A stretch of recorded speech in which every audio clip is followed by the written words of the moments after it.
네, 우리 말씀 보도록 하겠습니다. 오늘 말씀 창세기 12장 1절부터 4절까지 말씀입니다. 창세기 12장 1절부터 4절까지 말씀.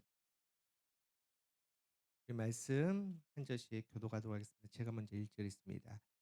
여호와께서 아브라함에게 이르시되 너는 너의 고향과 친척과 아비의 집을 떠나 내가 내게 보여줄 땅으로 가라.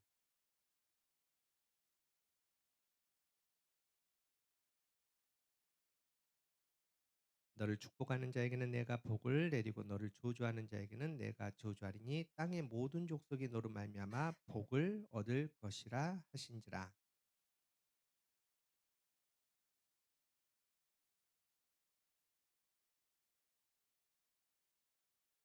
이는 하나님의 말씀입니다. 새해가 밝았습니다. 이제 새해를 시작하고 우리가 1년 365 일 8,760 시간이라는 긴 여행을 떠납니다. 이 새해 가운데 하나님께서 우리 사랑하는 성도님의 삶 가운데 가정 가운데 함께 해 주셔서 정말 참 평안과 기쁨을 누릴 수 있는 2026년 되기를 소망합니다. 여러분 이제 모든 사람들이 똑같이 설레이는 마음으로 새해를 시작했습니다. 그런데 그 마지막 2026년 12월 31일 그 마지막의 모습은 각자 다 다를 겁니다. 분명한 것은 우리 가교회 또 저와 여러분이 2026년 믿음의 열매로 그 마지막 때에도 정말 기쁨으로 하나님 앞에 설 수 있는 우리 모두 되기를 소망합니다. 그러기 위해서는 꼭 잘해야 될 게 있습니다. 바로 믿음의 출발을 잘해야 됩니다. 여러분 속담에도 "시작이 반이다."라는 말이 있지 않습니까? 그래서 오늘 하나님께서 주신 말씀 가운데 우리가 어떻게 믿음의 출발을 잘할 것인지 그 믿음의 출발에서 뭘 중요하게 생각하고 붙잡을 것인지를 그 믿음의 원리를 좀 찾아갈 수 있는 복된 시간 되기를 원합니다.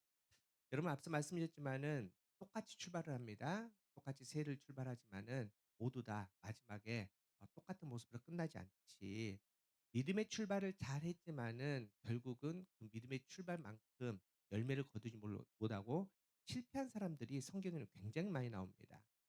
창세기 11장 12장 본문에 나와 있는 아브라함의 아버지 데라도 마찬가지입니다.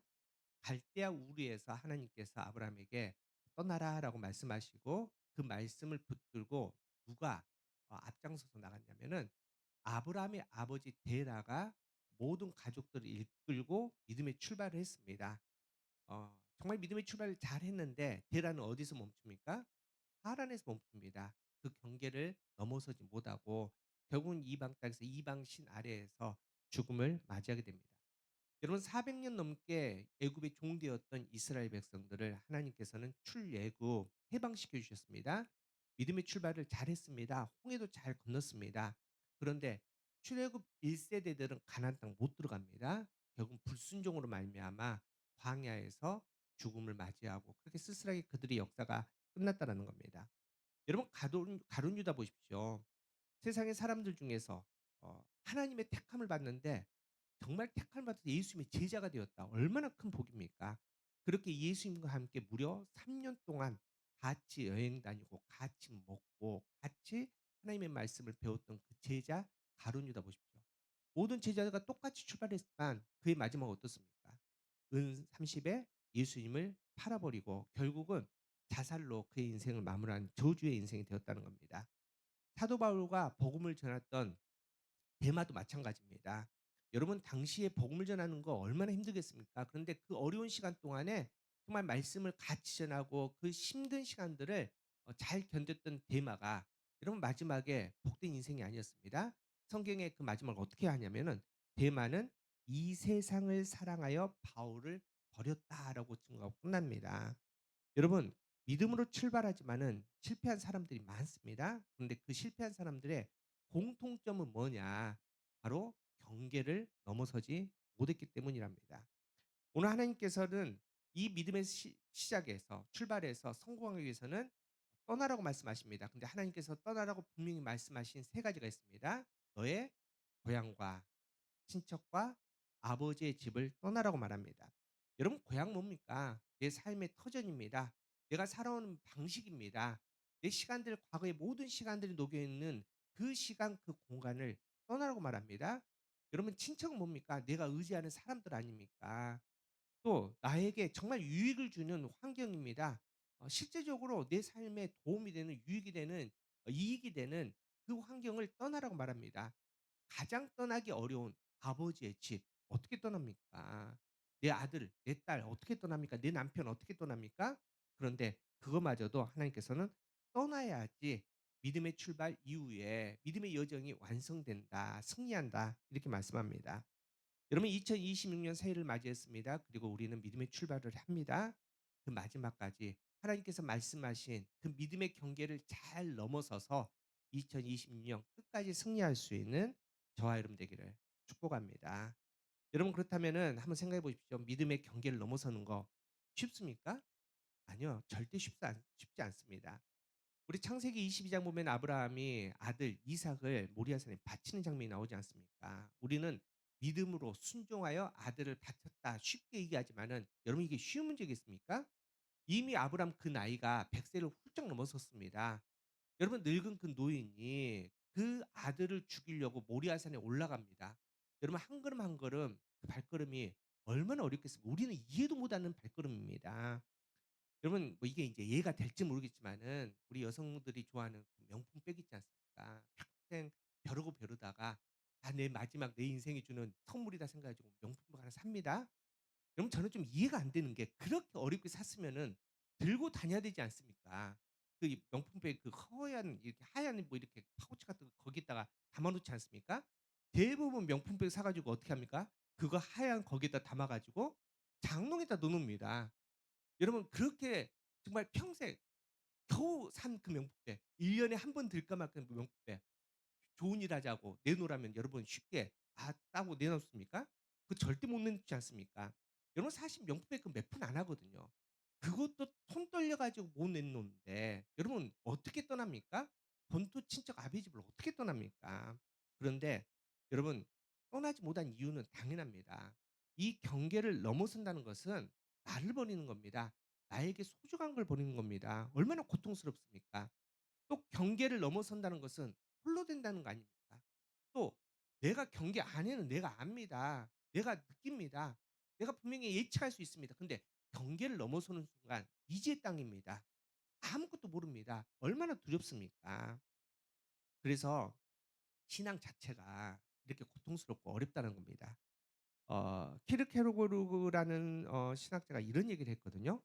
"참된 신앙의 포기는 언제나 고독과 눈물이 동반한다." 그러니까 우리가 예수님 잘 믿는다고 교회 잘 섬긴다고 하는데 이 고통과 눈물이 없다. 그건 좀 이상하다는 겁니다. 진짜 잘 믿는다는 것은 어쩔 수 없이 이 땅에서는 고독과 눈물이 동반할 수밖에 없다라고 얘기를 합니다. 근데 중요한 것은 하나님께서 그 고독과 눈물, 그 고통과 두려움을 넘어서서 그 경계를 통과해서 믿음의 여정을 가는 사람에게는 꼭 주시겠다고 약속한 게 있습니다. 그게 뭘까요? 그게 복입니다. 복. 하나님께서 아브라함에게 본토, 친척, 아버지 집을 넘어서 너가 떠나면은 내가 내게 뭘 주겠다? 복 주겠다고 말씀하십니다. 오늘 보면 2 절입니다. 우리 2절 한번 다시 한번 읽어 볼까요? 시작.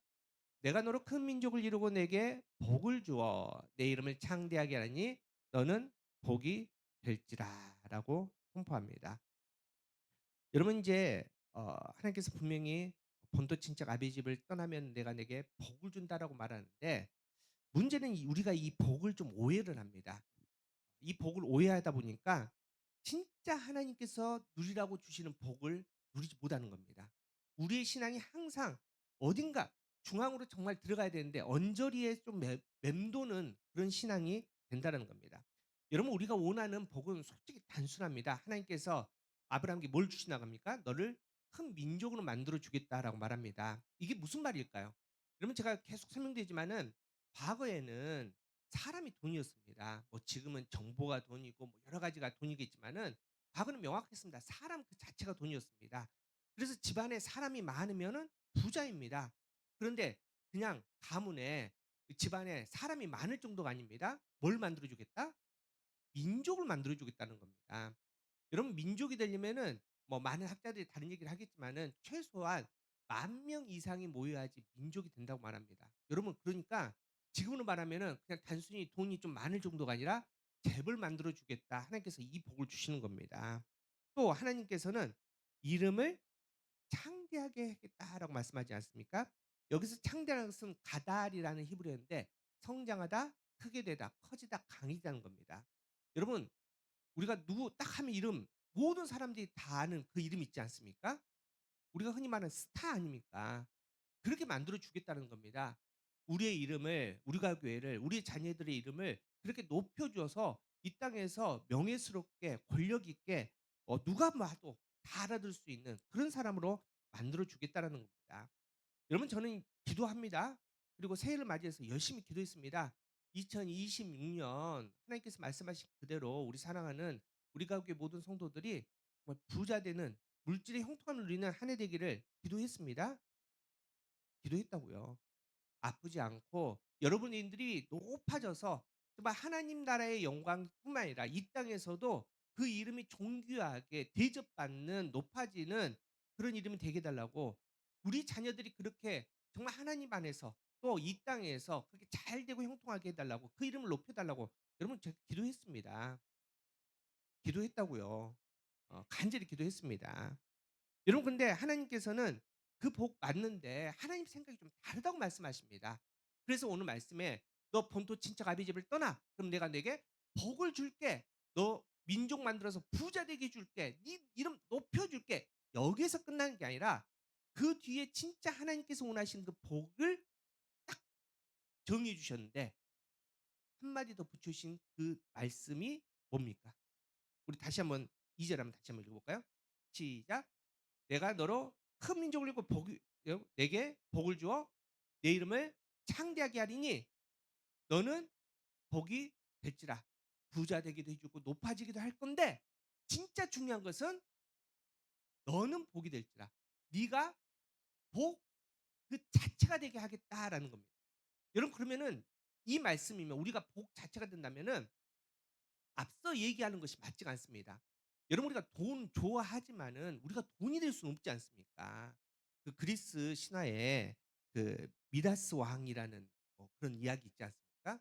금을 너무 좋아합니다. 그리고 신에게 "내가 금을 달라고." 그래서 신이 "그러면 네가 만지는 모든 것이 금이 되게 해 달라고. 금이 되게 하겠다는" 그런 얘기 알지 않습니까? 그래서 이 미다스 왕이 이 마이크를 딱 잡았는데 이 마이크가 황금 마이크가 되는 겁니다. 우리는 뭐 금 안 좋아해서 별로 좋아하지도 않네요. 어쨌든 만지는 것마다 다 금이 되는 겁니다. 근데 문제는 뭡니까? 너무 좋아하는데 너무 신났는데 막 인제 가서 막 이것저것 돌도 만지고 뭣도 만지고 다 금으로 바꾸는데 하다 보니까 배가 고프지 않습니까? 배가 고프니까 밥을 먹으려고 밥을 댔는데 빵에 댔는 손을 댔는데 빵이 금덩어리가 된 겁니다. 먹을 수가 없는 겁니다. 그리고 마지막에 비극적으로 어떻게 끝납니까? 사랑하는 딸이 달려왔는데 딸을 안았더니 딸이 금덩어리가 됐다는 거 아닙니까? 여러분 우리가 돈을 좋아해도 금을 좋아해도 우리가 금이 될 수는 없지 않습니까? 우리가 명예를 좋아하고 또 부귀 또 높아지는 그런 권력을 좋아한다고 해서 우리가 그 명예, 권력 그 자체가 될 수 없다라는 겁니다. 여러분 사실 우리는 복을 어떻게 이해하냐? 복을 상태로 이해합니다. 부유해서 돈이 많은 그 상태, 건강한 상태, 높아진 상태, 우리 아이들이 좋은 대학에 합격하고 또 대기업에 합격한 그 상태를 우리는 복이라고 말합니다. 그런데 성경을 그렇게 그런 걸 복이라고 하지 않습니다. 성경은 복을 상태라고 말하지 않고 믿음의 행동, 신앙의 행동이 복이다라고 말합니다. 그 대표적인 정의가 어디 나왔냐? 시편 1 편에 나와 있습니다. 우리 시편 1편 1 절부터 3 절을 우리 다시 한번 읽어 봅시다. 시작. "복 있는 사람은 악인들의 꾀를 따르지 아니하며 죄인들의 길에 서지 아니하며 오만한 자들의 자리에 앉지 아니하고 오직 여호와의 율법을 즐거워하여 그의 율법을 주야로 묵상하는도다. 그는 시냇가에 심은 나무가 철을 따라 열매를 맺으며 그 잎사귀가 마르지 아니하 같으니 그가 하는 모든 일이 다 형통하리로다." 복 있는 사람은 모든 일이 다 형통하는 그 복을 받는 사람인데 그 복 있는 사람이 누구라고 말하냐면은 2 절에 1 절과 2 절에 해야 될 것을 하는 사람, 하지 말아야 될 것을 하지 않는 사람이 복되다고 합니다. 그래서 시편 1 편에 뭐라고 하냐면은 하지 말아야 될 세 가지를 안 하는 거. 하지 말아야 될 세 가지 뭡니까? 악인의 꾀를 따르지 아니하고 죄인들 길에 서지 아니하고 오만한 자리에 앉지 아니하. 하지 말아야 할 행동을 안 하는 사람이 복되답니다. 또 해야 될 두 가지를 꼭 하는 사람이 복된다고 말합니다. 그 두 가지 뭡니까? 여호와의 율법을 즐거워하며 여호와의 그 율법을 주야로 묵상하는 그 사람을 성경에서는 복 있는 사람. 이게 복이라는 겁니다.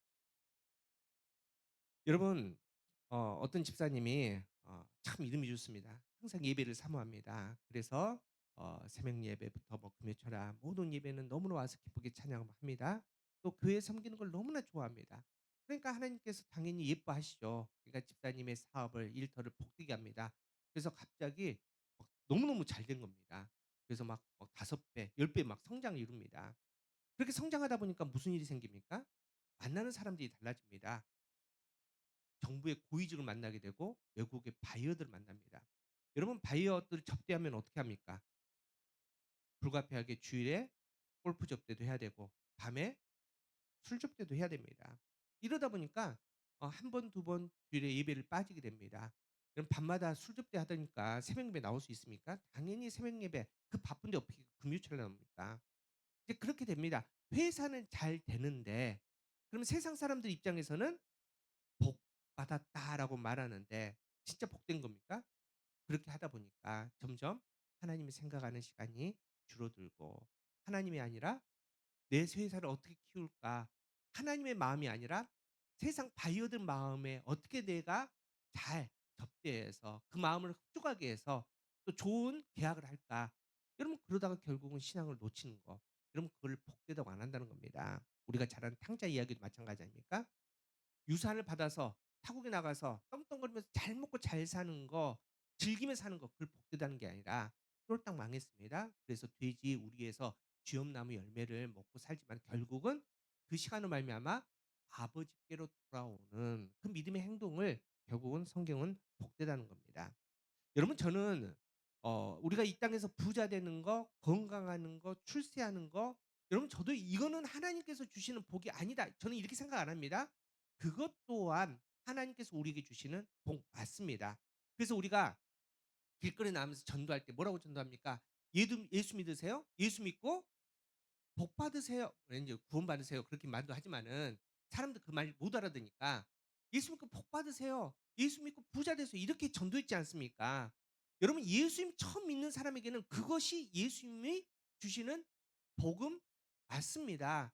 그런데 우리는 그 복을 끝까지 누리며 사는 그게 아니라 여러분 그 예수 믿고 부자 되는 거 건강 이거는 하나님이 우리에게 주시는 복 중에서도 가장 저급한 복입니다. 우리는 이미 그걸 넘어선 단계 아닙니까? 우리는 경계를 넘어선 사람들입니다. 이미 성령의 세례를 받은 사람 아닙니까? 그런 우리는 달라져야 된다는 겁니다. 하나님께서 우리에게 주시는 복은 내용이 완전히 달라지는 겁니다. 그래서 오늘 말씀에 경계를 넘어선 이 아브라함에게 하나님께서 복을 주신다라고 말씀하실 때 이 복이 뭐냐? 그 단어는 히브리어로 바라크라는 단어인데 그 뜻이 축복하다, 복을 주다, 무릎을 꿇다라는 단어입니다. 완전히 하나님의 주권에 들어가는 그 상태로 만들어 줄게라는 게 하나님께서 아브라함에게 주시는 복의 의미라는 겁니다. 자, 이거를 우리가 확실히 하면은 앞서 "너 큰 민족이 되게 해 줄게. 부자 되게 해 줄게.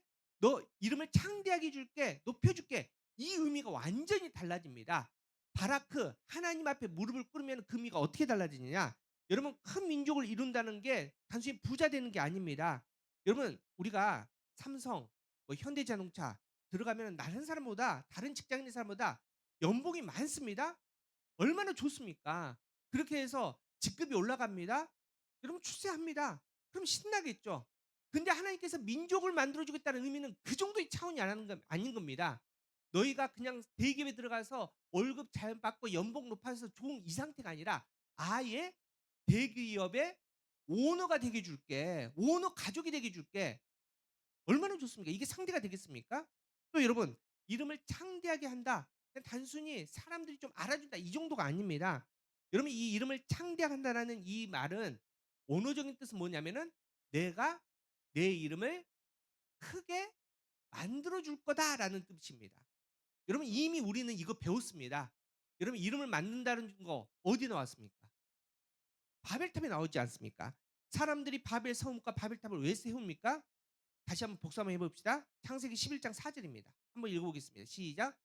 또 말하되 자 성읍과 탑을 건설하여 그 탑 꼭대기를 하늘에 닿게 하여 우리 이름을 내고 온 지면에 흩어짐을 면하자 하였더라. 여러분 함께 모이는 거 뭡니까? 아까 사람들이 많이 모이면 부자 된다는 거 아닙니까? 나를 지키는 겁니다. 높이 꼭대기를 하늘에 닿게 하는 겁니다. 교만하지만은 우리의 이름을 내자라고 말합니다. 여러분 우리의 이름을 내자라는 것을 제가 설명했는데 기억나십니까? 그 뜻이 뭡니까? 우리의 이름을 만들자는 겁니다. 여러분 내가 내 이름을 만들면 성경에서는 이름을 만든 사람이 통치를 합니다. 그러니까 지금 뭡니까? 바벨탑을 세워서 내 이름을 하나님의 통치가 아니라 우리가 이제 우리 스스로 통치하는 인생이 되어보자는 게 이 바벨탑의 교반 아닙니까? 그런데 하나님께서 아브라함에게 너 믿음의 경계를 떠났냐? 내 이름을 창대하게 한다. 이 뜻은 내가 내 이름을 크게 만들어 줄게.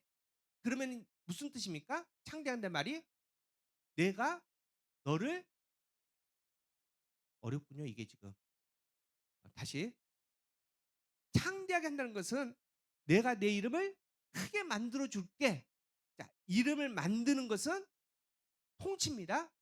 그러면 하나님께서 경계를 떠난 아브라함에게 내가 내 이름을 크게 만들어 줄게라고 말하는 것은 내가 너를 완전히 통치하마라는 뜻입니다.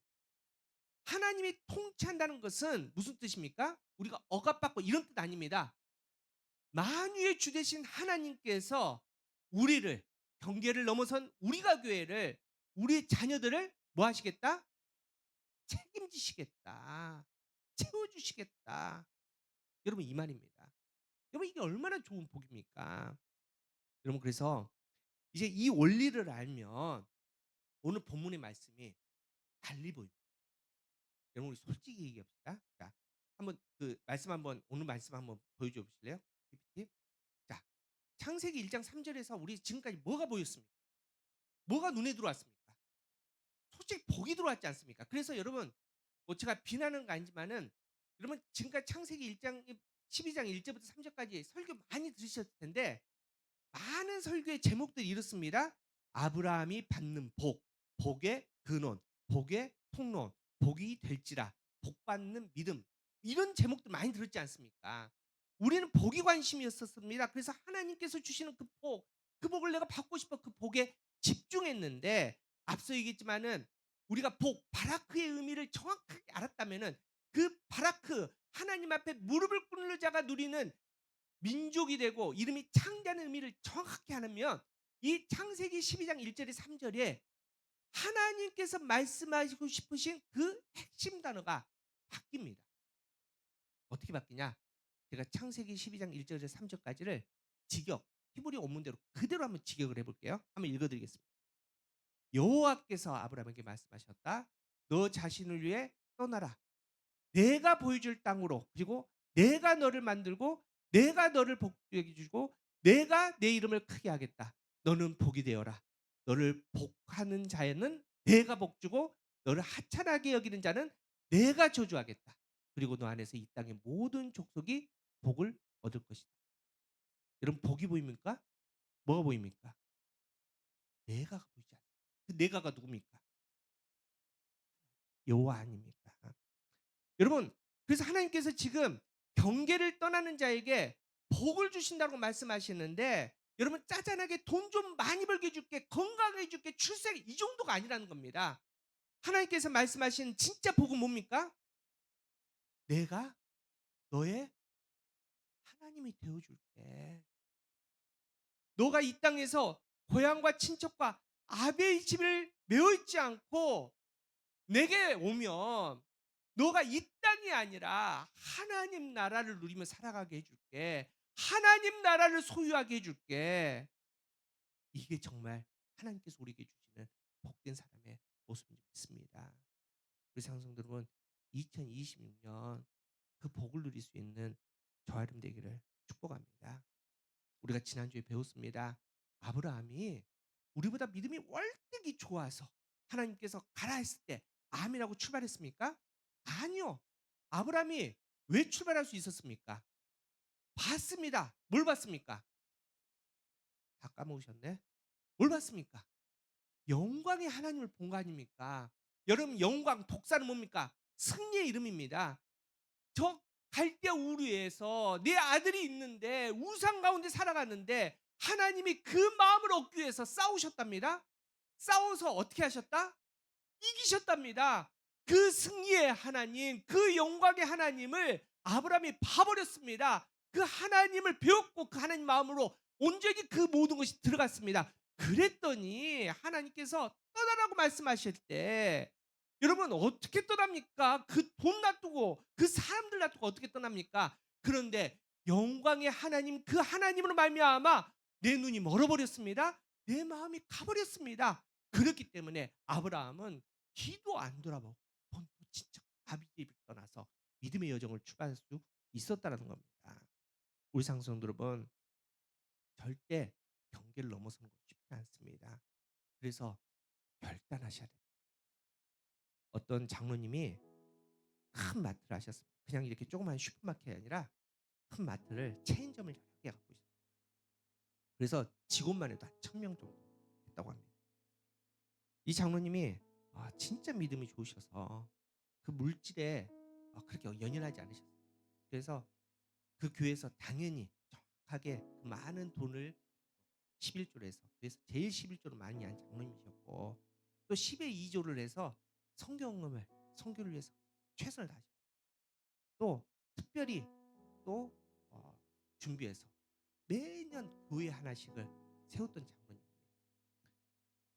장로님은 그 마음이 하나님 앞에 겸손도 하셨고 또 자신에게는 믿음의 자랑이었습니다. 그래서 많은 교회 가서 또 내가 이렇게 예수님 잘 믿고 복 받았다라고 간증도 하셨던 그런 장로님입니다.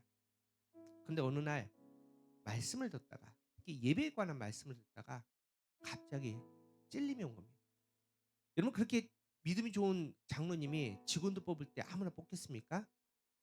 그래도 예수 믿는 사람 그렇게 신앙 있는 사람을 이렇게 뽑았던 거예요. 너무나 자기가 은혜 받고 있다가 갑자기 찔리면 어떤 찔림이 맞냐? 내가 분명히 우리 직원들 예수 믿는 직원으로 뽑았는데 지금 주일에 1,000명에 가까운 내 직원들이 마트에서 일하다 보니까 교회를 못 오는 거예요. 여러분 우리가 마트는 항상 올해부터 주일까지 어느 날 매출이 제일 높을까요? 당연히 일요일, 주일날 매출이 20% 30% 가까이 되는 매출입니다.